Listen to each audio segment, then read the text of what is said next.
Hoje coincide sendo o dia da igreja perseguida, o domingo da igreja perseguida, na verdade. E tem tanta coisa que o Nomoto poderia falar sobre o trabalho da Portas Abertas. E é um trabalho que, por exemplo, lá na Índia mesmo, no meio desses cristãos perseguidos, eles têm trabalho de ajuda a esses cristãos perseguidos a conseguirem um tipo de ter o seu próprio negócio e, através disso, ter dignidade, através disso, ter como manter a sua família, porque a própria sociedade acaba colocando você numa situação onde fica praticamente impossível. E projetos, centenas, milhares de projetos, abençoando milhares, se não milhões de pessoas ao redor do mundo. Mas quando nós vemos uma atividade dessa, com uma missão tão séria como é o caso da missão Portas Abertas, por incrível que pareça, no contexto do evangelicalismo brasileiro, existem pessoas que têm muitas dúvidas. Será que isso realmente é missões? Será que é para isso que o Senhor nos chamou? E, na verdade, aparentemente, o tema missões é um tema muito simples. Mas esses dias eu estava dando uma aula e coloquei na tela esses termos, pedindo para que os alunos pudessem definir, cada um individualmente, fizesse a sua definição, e depois, de dois em dois, que eles tentassem chegar a um acordo sobre cada um desses termos, né? Já que é tão óbvio que há missões, nós abrimos em Mateus capítulo 28, e depois disso já está tudo escrito lá, o Senhor já disse o que nós devemos fazer. Mas, pelas respostas, pelas brigas, pelas discussões, pela falta de acordo, é óbvio que não é um tema assim tão simples como nós gostaríamos que fosse. Mas antes de continuarmos, eu gostaria que você abrisse, por favor, sua Bíblia no livro de Êxodo.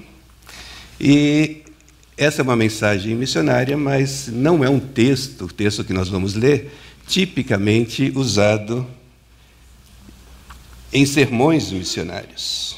E nós vamos tentar entender o porquê de usarmos esse texto. Êxodo capítulo 19, começando a partir do versículo 3, e que diz assim a palavra do Senhor: Moisés subiu até Deus, e o Senhor o chamou do monte, dizendo: Assim falarás à casa de Jacó e anunciarás aos israelitas. Então, naquele contexto em que o povo de Israel saiu do Egito, foi libertado por Deus. Versículo 4: Viste o que fiz aos egípcios e como vos carreguei sobre asas de águias e vos trouxe a mim. Agora, portanto, se ouvirdes atentamente a minha voz e guardardes a minha aliança, sereis minha propriedade exclusiva dentre todos os povos, porque toda a terra é minha. Mas vós sereis para mim reino de sacerdotes e nação santa. Essas são as palavras que falarás aos israelitas. Gostaria de ler mais uma vez o versículo 6. Mas vós, como povo de Deus, sereis para mim reino de sacerdotes e nação santa. Essas são as palavras que falarás aos israelitas. Vamos abaixar nossa cabeça e entregar mais uma vez esse momento nas mãos de Deus. Obrigado, Senhor, pelo que já pudemos louvar o Teu nome, pelo que já pudemos aprender nessa manhã,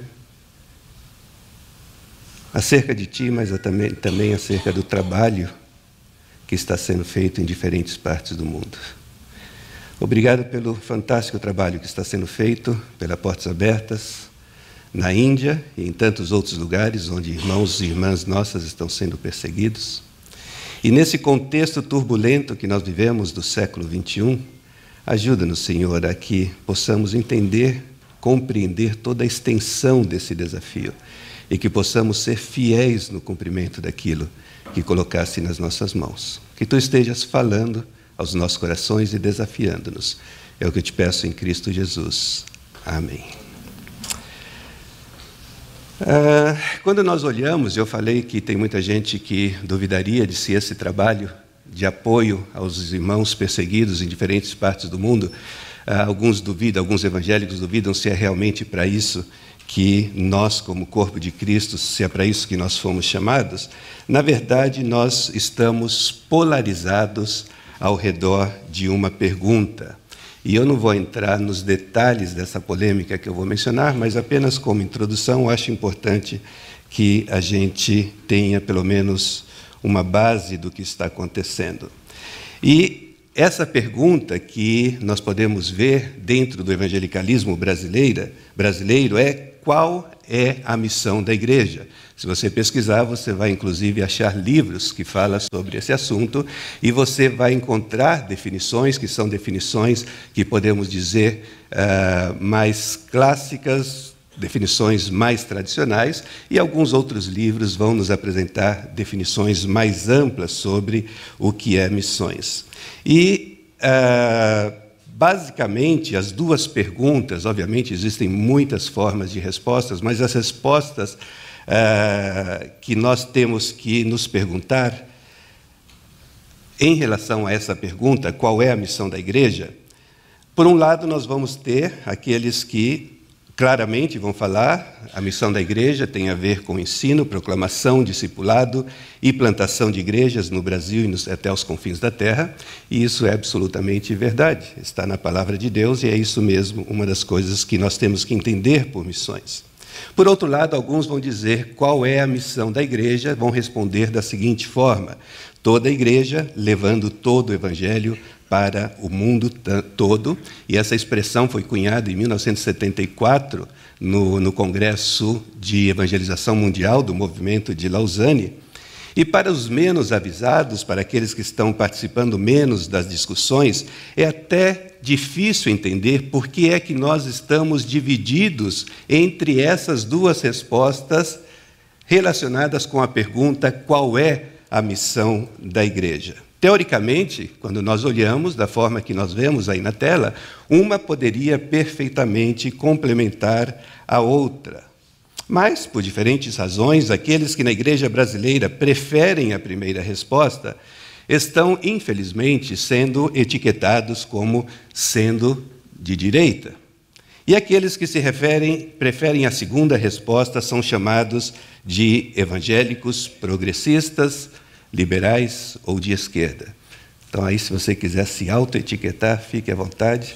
Existem aí essas duas opções. E, com isso, nós estamos criando, obviamente, uma dicotomia, porque os que são supostamente de esquerda são aqueles que enfatizam o envolvimento social, os de direita enfatizam a proclamação da palavra, e a expressão levando todo o evangelho passou a ser vista como uma justificativa para que os cristãos se envolvessem nos mais diferentes tipos de atividades sociais e humanitárias, muitas vezes deixando de lado a importância da proclamação verbal do evangelho. Mas a importância da proclamação não tem como ser negada. Até mesmo o Papa Francisco, quem diria, disse que se a igreja não proclamar o evangelho, ela será uma ONG glorificada, mas não a esposa de Cristo. Ao mesmo tempo, isso fez com que alguns daqueles que pertencem a uma suposta direita evangélica negligenciassem até um certo ponto a importância de, no nosso dia a dia, sermos sal e luz por onde passarmos.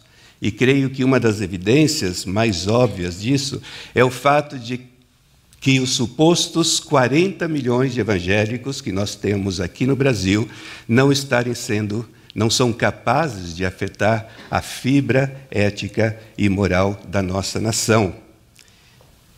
E aí, isso pode ser porque, por muitas décadas, e aí é uma questão para ser avaliada, nós estamos, como Igreja Evangélica Brasileira, proclamando um evangelho celestial, um evangelho desencarnado. Pode ser que nós não estejamos deixando as marcas dos valores do reino de Deus por onde passamos. Talvez o evangelho que estamos ensinando não possui suficiente fermento para levedar a massa e afetar positivamente toda a sociedade. Perguntas, possibilidades que eu espero que você continue considerando quando você chegar em casa. É por isso que, no meio dessa dicotomia, existe, dentro do evangelicalismo brasileiro e mundial, uma terceira via. É uma terceira via com menos recursos, menos exposição na mídia, menos capacidade de projeção nas redes sociais. E essa terceira via, e ele não chamou dessa forma, mas foi muito bem exposta pelo Nomoto há 2 semanas. Essa terceira via afirma que há uma grande narrativa que abarca toda a Bíblia, e existem alguns que não estão de acordo com isso. Essa narrativa bíblica mostra que a pergunta inicial não deve ser qual é a missão da igreja, mas sim qual é a missão de Deus, para a qual nós somos conclamados a participar. A missão de Deus, obviamente, pode ser explicada de diferentes maneiras, mas um resumo possivelmente aceitável seria dizer que Deus está restaurando, Deus está reconciliando todas as coisas para que no final da história tudo seja perfeito, como foi no início da criação, antes do pecado cometido por Adão e Eva. Você e eu não somos capazes de restaurar, você e eu não somos capazes de reconciliar, mas nós somos embaixadores dessa mensagem de restauração e reconciliação feita por Deus por meio de Jesus Cristo, nosso Senhor. Eu tive um professor no seminário que ele fez uma definição de missão que eu achei bastante interessante. E a partir do momento que nós entendemos o que é a missão de Deus, nós podemos entender, portanto, qual é a nossa parte naquilo que, se vocês percebem, Deus já está fazendo no mundo em que vivemos. E essa definição dada por esse professor diz que missão, e aqui acho que eu vou ter que ler 2 vezes, missão é a nossa participação comprometida como povo de Deus, sob o convite e mandamento de Deus, na missão do próprio Deus, dentro da história do mundo, para a redenção da criação de Deus. Vamos mais uma vez? Missão é a nossa participação comprometida como povo de Deus, sob o convite e mandamento de Deus, na missão do próprio Deus, dentro da história do mundo, ou seja, não está no vazio, está num contexto específico, para a redenção da criação de Deus. Ou seja, nós vamos continuar falando de pregação, de evangelização, de discipulado, mas sabendo que o objetivo final é Deus que já projetou, é Deus que está fazendo, e esse objetivo final é a redenção de toda a humanidade e de toda a criação, e você e eu estamos tendo o grande privilégio, como foi mencionado há 2 semanas, de participarmos daquilo que Deus está fazendo. E como devemos então participar? Nós já sabemos o começo: ensinar, pregar, discipular, estabelecer novas igrejas. Mas será que isso que nós chamamos de missão, será que existe algo mais? Será que, da perspectiva de Deus, Ele espera que você e eu, como corpo de Cristo, estejamos envolvidos de diferentes maneiras? E nós temos abordado esse tema aqui na igreja de diferentes perspectivas, e há 2 semanas foi usada a figura do embaixador, baseado em 2 Coríntios. Nós somos embaixadores dessa reconciliação que Deus está fazendo do cosmo, que é a palavra usada em grego e que existem diferentes traduções, para com Deus. E a figura que eu gostaria de usar para ilustrar os desafios que nós temos no século XXI, a figura que eu gostaria de usar hoje, é justamente aquela que nós lemos em Êxodo capítulo 19. Onde, no meio de um resgate impressionante que Deus havia feito do povo de Israel, esse resgate havia sido espiritual, esse resgate havia sido físico, esse resgate havia sido social, esse resgate havia sido econômico. No meio desse resgate, Deus está dizendo para Moisés, dizer ao povo de Israel, que vocês foram chamados, vocês foram separados com um objetivo específico, e esse objetivo é que vocês sejam sacerdotes, vocês serão um povo sacerdotal. E o que é muito interessante é que, basicamente, o mesmo conceito, usando quase as mesmas palavras, nós vemos no Novo Testamento. Isso nos ajuda muito, porque uma das coisas que acabam acontecendo é que quando você fala sobre missões, baseado muito no Antigo Testamento, nós acabamos sendo criticados dizendo, mas Marcos, isso é no Antigo Testamento, o que vamos falar do Novo Testamento?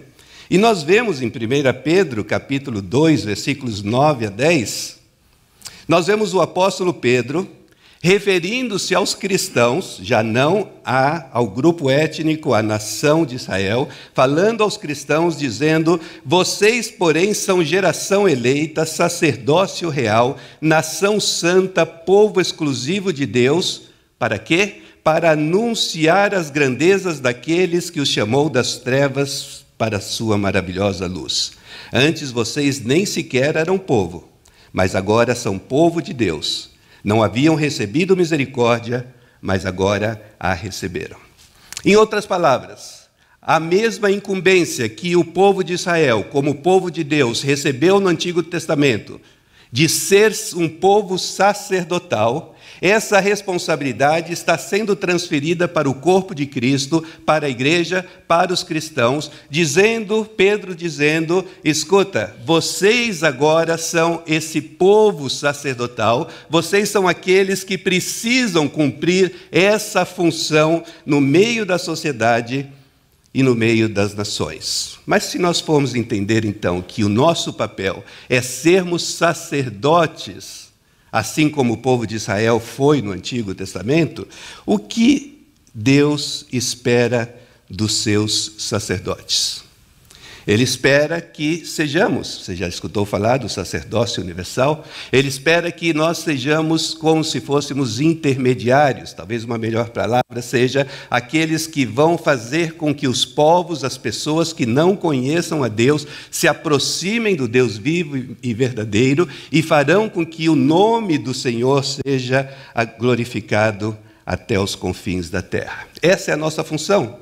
Você e eu fomos chamados para sermos sacerdotes do Deus vivo, com o propósito de fazer com que aqueles que não conhecem, possam conhecer e que finalmente um dia veremos a promessa se cumprindo de que toda a terra se encherá da glória do Senhor, assim como as águas cobrem o mar. Isso é o que se espera que nós devemos ser.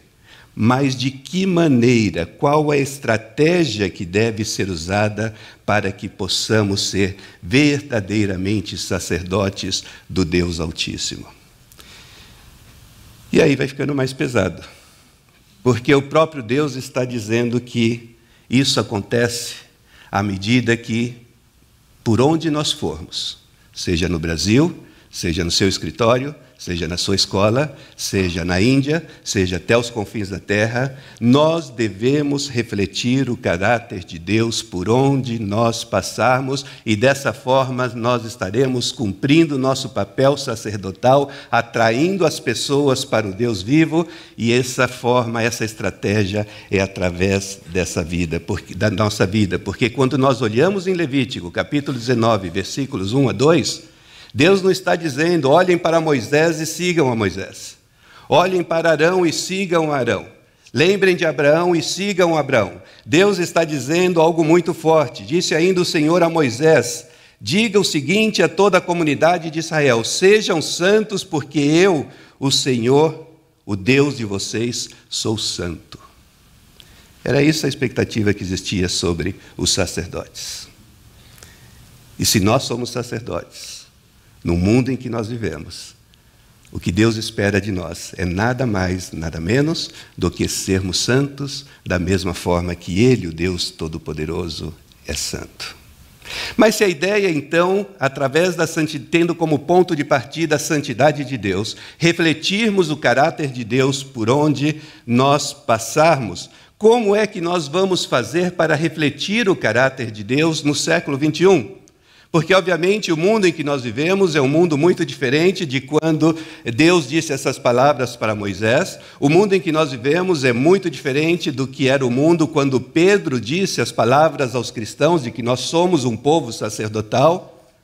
E nós sabemos que Jesus Cristo, não importa quando, não importa o tempo, Jesus Cristo continua sendo a resposta.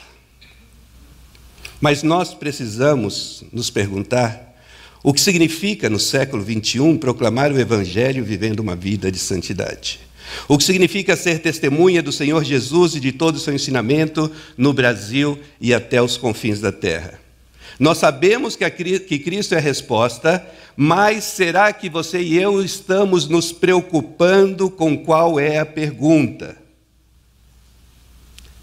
Desde o pecado de Adão e Eva, a natureza do ser humano não mudou. Na nossa constituição espiritual, nós, seres humanos, continuamos irremediavelmente inclinados ao pecado, à maldade e à idolatria. Mas será então que isso quer dizer que as perguntas para as quais Cristo é a resposta são as mesmas? E se não forem as mesmas, será que não estamos correndo o risco de, na nossa empreitada como sacerdotes e povo santo, estarmos sendo irrelevantes no meio da sociedade em que vivemos, pois estamos respondendo às perguntas que foram feitas no 1º século, as perguntas que foram feitas no 7º século, as perguntas que foram feitas no 16º século, para as quais Cristo era a resposta, porém as perguntas para as quais Cristo é a resposta hoje, no século XXI, são bastante diferentes das que eram feitas naquela época, apesar de que a natureza humana continua sendo a mesma. E talvez você se impressione com essa afirmação de Martinho Lutero. Se você prega todos os aspectos do Evangelho, exceto os temas que lidam especificamente com as questões do seu tempo, definitivamente você não está pregando o Evangelho. Se você prega todos os aspectos do Evangelho, exceto os temas que lidam especificamente com as questões do seu tempo, definitivamente você não está pregando o Evangelho. E teve um teólogo, missiólogo, filósofo e missionário inglês, e você vai ver que eu não estou colocando nome, porque eu não quero que você julgue pela pessoa que escreveu, mas pelo conteúdo, que disse o seguinte: a responsabilidade da igreja é declarar a cada geração o que é a fé. Isso é sempre um desafio novo a cada geração, pois pensamentos não são estáticos. As palavras através das quais a igreja comunica sua mensagem em uma geração já terão seus significados modificados quando a próxima geração tiver crescido. Não há nenhuma declaração verbal que possa ser produzida que libere a igreja da sua responsabilidade de continuamente repensar e reafirmar a sua mensagem. Nenhum apelo aos credos e confissões pode alterar o fato de a igreja ter de declarar a cada nova geração como ela interpreta a fé histórica e como ela relaciona essa fé ao novo pensamento e experiência do seu tempo. Nada pode tirar da igreja a responsabilidade de declarar agora o que é a fé. É parte essencial de uma igreja viva que ela seja capaz e esteja disposta a fazer isso. Nós não estamos nos desfazendo nem menosprezando a fé histórica. Nós não estamos desprezando os grandes teólogos e homens e mulheres de Deus que foram usados para interpretar a fé a partir das circunstâncias do mundo em que ele vivia.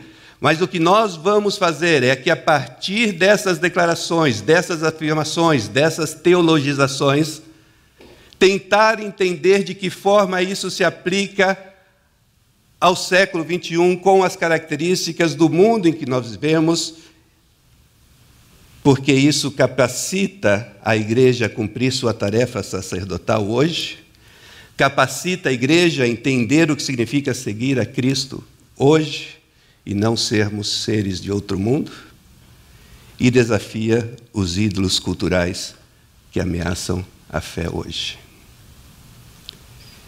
Portanto, se seremos sacerdotes no século XXI, sacerdotes do Deus Altíssimo, se refletiremos o caráter de um Deus santo por onde nós passarmos, nós precisamos entender o mundo em que vivemos e, dessa forma, participarmos de forma relevante na missão de Deus de trazer restauração às nações. E quando nós começamos a fazer essa viagem, a tentar entender o mundo em que nós vivemos, para então entender de que maneira nós vamos ser povo sacerdotal por onde nós passarmos, nós temos que levar vários aspectos em consideração e, obviamente, nós não obteremos respostas aqui hoje para todos esses aspectos, mas eu gostaria que isso servisse para um início de uma discussão que, eventualmente, nós queremos continuar com um curso sobre missões e que possa nos ajudar a começarmos a pensar como igreja, como CB Moema, qual é o papel nosso onde Deus nos colocou, no mundo que Deus nos colocou. Nós vimos que a perseguição é uma realidade. As estatísticas dizem que hoje 215 milhões de cristãos são perseguidos ao redor do mundo. Cristãos, irmãos e irmãs nossos, em diferentes partes que nesse momento estão sendo perseguidos. A CB Moema participou recentemente de um projeto onde um membro da igreja, não devo mencionar o nome, fez uma viagem sustentado com os gastos pagos por irmãos da nossa igreja para fazer uma visita a determinados países do Oriente Médio, porque existe um número grande de irmãos que se converteram do islamismo para o cristianismo em diferentes países do Oriente Médio que nesse momento estão sendo perseguidos. E eu recebi o relatório essa semana e eu vou dizer só 2 ou 3 exemplos do que está acontecendo. Por exemplo, Mustafa, e obviamente aqui os nomes são fictícios, era um muçulmano, mas agora é um seguidor de Jesus, está sendo perseguido no Egito pelos muçulmanos sunitas. Amina, ela é palestina que vivia no Cairo com sua mãe e irmão, teve que deixar sua casa por causa da perseguição que está sofrendo por ser cristã. Está vivendo escondida em outra cidade. Youssef, seu irmão, é um muçulmano fanático que perseguia Youssef por causa da sua fé, abusando fisicamente dele todos os dias, foi preso e a polícia continuou abusando dele fisicamente. Nesse momento, estamos tentando ver, em associação com algumas organizações missionárias brasileiras, de que maneira nós podemos tirar esses cristãos, e a lista é de 12 ou 15 famílias ou pessoas, dessa situação para que eles possam parar de ser perseguidos e adorar a Deus de uma forma livre. E eu estou totalmente de acordo com o que o Nomoto disse. Ele disse que nós não devemos orar para parar a perseguição. Só que existem circunstâncias em que ou você faz alguma coisa naquele momento, ou daqui a 2, 3 semanas, essa família vai estar sendo morta por um grupo radical. E é nesse momento que nós paramos de filosofar e entramos em ação, porque vidas precisam ser resgatadas. O espírito dominante do nosso tempo tem vários nomes, tais como secularismo, ateísmo, humanismo ou ateísmo prático. Ateísmo prático. Eu ia pedir para o Roque definir, mas eu já peguei ele na outra vez, deixar para outra pessoa, né? Apesar de eu saber que você poderia fazer sem problemas. Mas ateísmo prático. Somos alguns de nós que vamos à igreja, louvamos, cantamos, escutamos a palavra, mas a nossa vida no dia a dia é como se Deus não existisse. Deus não entra nas soluções para os nossos problemas do dia a dia. Juntas, essas forças formam um poder cultural formativo que é real e que restringe e se opõe ao povo de Deus na medida em que esse povo tenta viver de forma obediente no mundo. E além dessas pressões, nós também vivemos, e aí vocês sabem muito bem, num mundo globalizado, e não vamos definir globalização, essa que está na tela é simplesmente uma das muitas formas que você pode definir globalização, mas essa tal da globalização que afeta o mundo inteiro, apesar de trazer benefícios, tem produzido uma sociedade consumista, um crescente abismo entre ricos e pobres, destruição ecológica, deslocamento massivo de pessoas, e é uma força homogeneizadora impondo o espírito da cultura ocidental sobre outras culturas. Pelo menos na superfície, se você sair daqui, vai para o Marrocos, vai para a Índia, vai para Paquistão, você vai ver que muitas coisas são parecidas e as pessoas atuam quase de uma mesma maneira. Um teólogo muito conhecido disse que o maior desafio que confronta a missão cristã hoje é justamente a globalização. Porque isso leva, por exemplo, à urbanização. E aqui eu quero apenas destacar alguns exemplos. Por exemplo, em 1800, 5% da população vivia em cidades. Em 2050, nós teremos 80% da população mundial vivendo em cidades. E isso traz consequências positivas, mas também a urbanização traz consequências negativas, violências, drogas, problemas de saúde, etc., etc. Nós vivemos em um mundo cheio de problemas sociais. Destaco um item: a pobreza hoje mata 30 mil crianças diariamente. E se Deus está dizendo que, como sacerdotes, nós devemos ser santos como Ele é santo, e nós vemos que uma das grandes preocupações de Deus, em primeiro lugar, que o seu nome seja glorificado entre as nações, e nós vemos somente no livro de Salmos mais de 150 vezes essa afirmação, mas também vemos claramente em toda a Bíblia a preocupação de Deus por essas pessoas que passam necessidade. Outro aspecto muito interessante dentro da questão de como entendermos o mundo em que vivemos, que é um mundo que está cheio de problemas sociais e econômicos. Em 1960, 1 bilhão de pessoas mais ricas eram 30 vezes mais ricas que o bilhão mais pobre, e hoje o bilhão mais rico é 90 vezes mais rico que o bilhão mais pobre.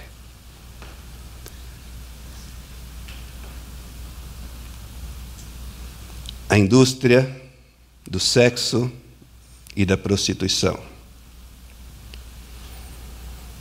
Guerras raciais, étnicas, desigualdade de gênero, terrorismo.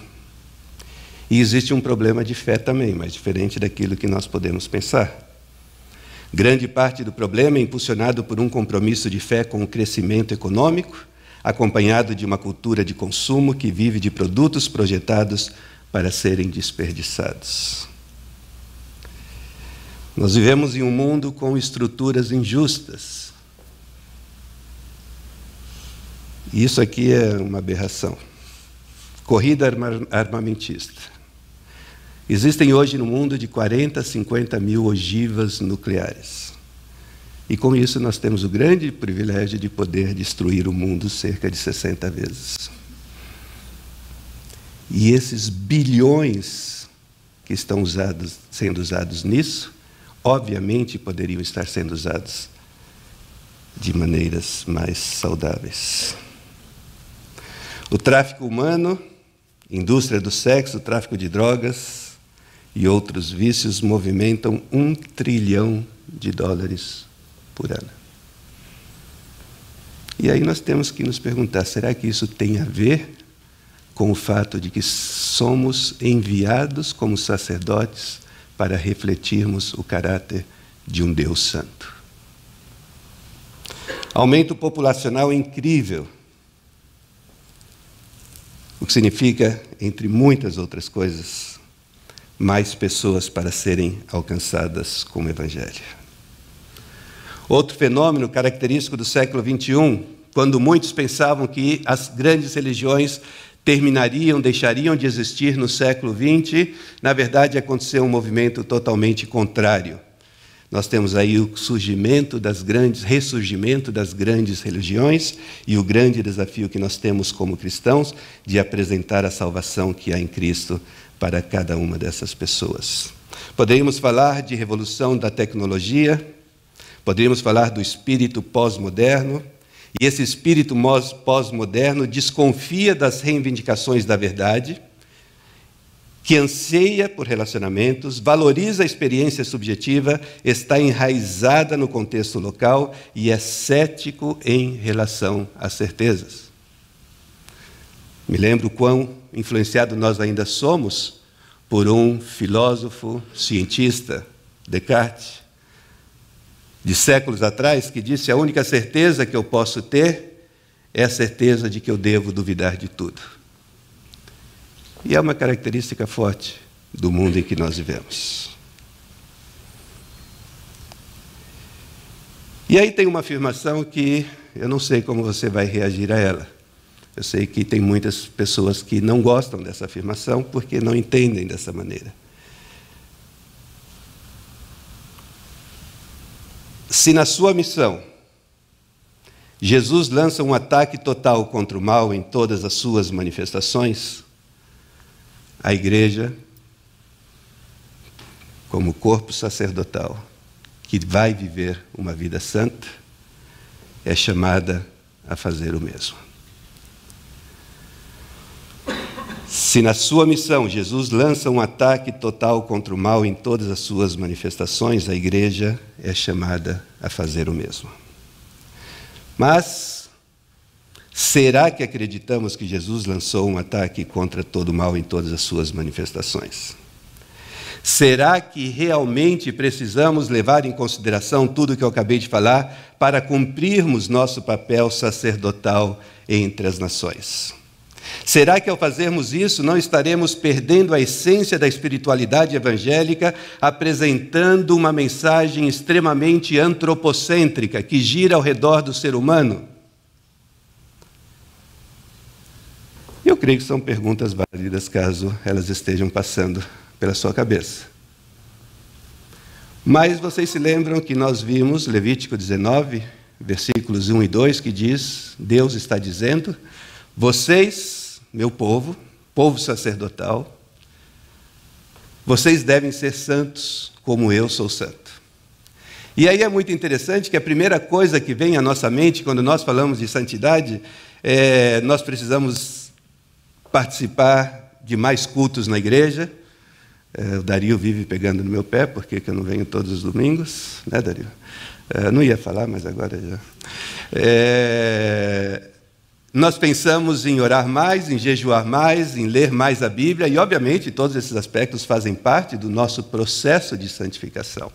Mas é interessante que nesse capítulo 19, versículos 1 a 2, onde Deus dá essa introdução, vocês, povo de Deus, povo sacerdotal, vocês devem ser um povo santo, assim como eu sou santo. Nós começamos a olhar a partir do versículo 3 até o final do capítulo. Deus está dizendo o que Ele entende por santidade e o que Ele espera de um povo sacerdotal que vai deixar as marcas do reino de Deus por onde nós passarmos, seja no Brasil ou seja até os confins da terra.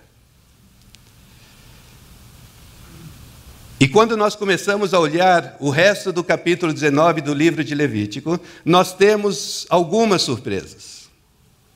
Eu vou mencionar apenas algumas delas. Por exemplo, versículos 9 e 10. Generosidade econômica na agricultura. Por que Deus coloca isso num texto sobre santidade para o povo que deveria exercer a função sacerdotal dentro da sociedade? Continuando. Versículo 13. Justiça econômica nos direitos trabalhistas. Então, talvez seja possível considerar a possibilidade que Deus espera de nós, na nossa tarefa sacerdotal, irmos além do óbvio, que não podemos abrir mão da proclamação do ensino e da evangelização. Ele fala sobre compaixão social para com os deficientes. Ele fala sobre integridade judicial no sistema legal. E pasmem, ele fala de rejeição ao tratamento cruel às minorias étnicas. Ele fala de igualdade racial perante a lei. Ele fala de amor prático para com o estrangeiro. Ele fala de honestidade em todas as transações comerciais. E se nós formos santos da forma que Ele é santo, nós seremos um povo sacerdotal no século 21, fazendo com que todos os povos da terra conheçam que somente o Senhor é Deus. E alguns ainda perguntam, mas será que realmente santidade está relacionada a missões? E eu vou mostrar aqui uma passagem na tela, que eu vou pedir para que vocês não leiam a passagem do começo até o final dela. Nós vamos fazer ao contrário. Gênesis 18, versículos 17 a 19. Comece lá embaixo, onde está destacado. E nós vemos aí que está destacado para que o Senhor faça vir a Abraão o que lhe prometeu. Então nós vemos que existe algo que precisa ser feito, que vai fazer com que o resultado seja o cumprimento da promessa que Deus fez a Abraão no capítulo 12, versículos 1 a 3 do livro de Gênesis, que é praticamente um dos versículos mais usados nas campanhas missionárias no Antigo Testamento. E qual é essa promessa? Que será cumprida, que o Senhor fará vir a Abraão o que lhe prometeu. Deus havia prometido a Abraão, como diz no começo desse versículo, que ele seria uma nação grande e poderosa, e por meio dele todas as nações da terra serão abençoadas.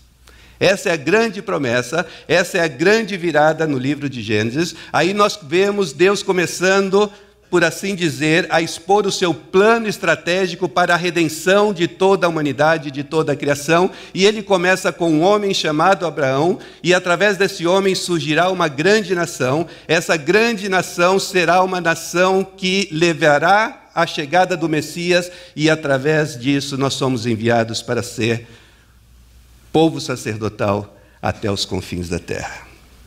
Mas aí nós vemos a promessa de que todos os povos da terra serão abençoados, e nós vemos no começo e no final nós vemos o resultado, que realmente isso vai acontecer. Mas o que é que leva, qual é a estratégia que Deus está dando para Abraão para que isso aconteça? E muitas vezes nós perdemos o meio.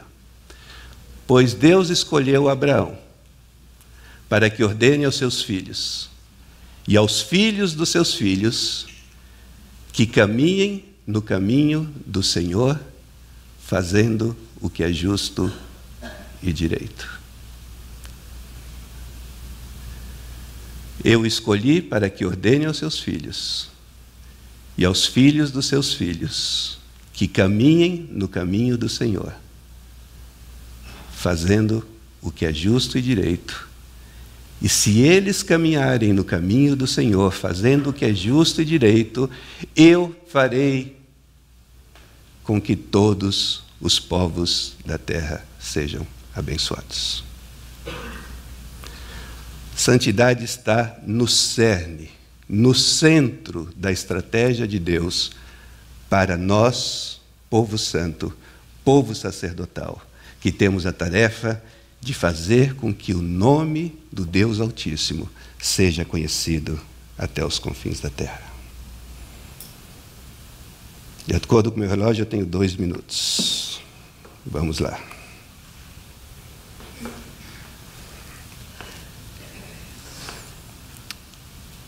Uma das muitas versões do que nós chamamos de a Grande Comissão, apesar de que hoje fica meio complicado falar de Grande Comissão, a gente já pensa em outra coisa. Novamente Jesus disse: paz seja com vocês. Assim como o Pai me enviou, eu vos envio. E como é que o Pai enviou a Jesus? Para sabermos de que maneira Ele nos enviou. E aqui nós poderíamos passar o resto do dia, mas não é o caso. Jesus foi a Nazaré, onde havia sido criado, e no dia de sábado entrou na sinagoga, como era seu costume. E levantou-se para ler. Foi-lhe entregue o livro do profeta Isaías. Abriu-o e encontrou o lugar onde está escrito: O Espírito do Senhor está sobre mim, porque Ele me ungiu para pregar boas novas aos pobres. Ele me enviou para proclamar liberdade aos presos e recuperação da vista aos cegos, para libertar os oprimidos e proclamar o ano da graça do Senhor. Isso tem a ver com santidade. Isso tem a ver com sermos um povo sacerdotal que vamos seguir a missão de Jesus, porque assim como o Pai o enviou, Jesus está nos enviando entre as nações. E é interessante que esse proclamar o ano da graça do Senhor, é bem interessante no Antigo Testamento, era o ano em que as propriedades eram restituídas aos seus donos, era o ano em que os escravos deixavam de ser escravos e voltavam para suas casas, havia uma restauração, uma restituição ampla. E Jesus coloca isso como parte da sua missão. E depois, se vocês olharem na continuação da passagem, ele está dizendo: hoje, esta Escritura se cumpriu entre nós. Somos chamados para sermos um povo sacerdotal em um mundo absolutamente complexo, onde Cristo, sim, é a resposta para as perguntas do século XXI. Mas você e eu precisamos primeiramente entender quais são essas perguntas. E a partir do momento que nós soubermos quais são, nós viveremos de maneira santa, de acordo com o que Deus diz: sejam santos, porque eu, o Senhor, sou santo. Vamos abaixar nossa cabeça?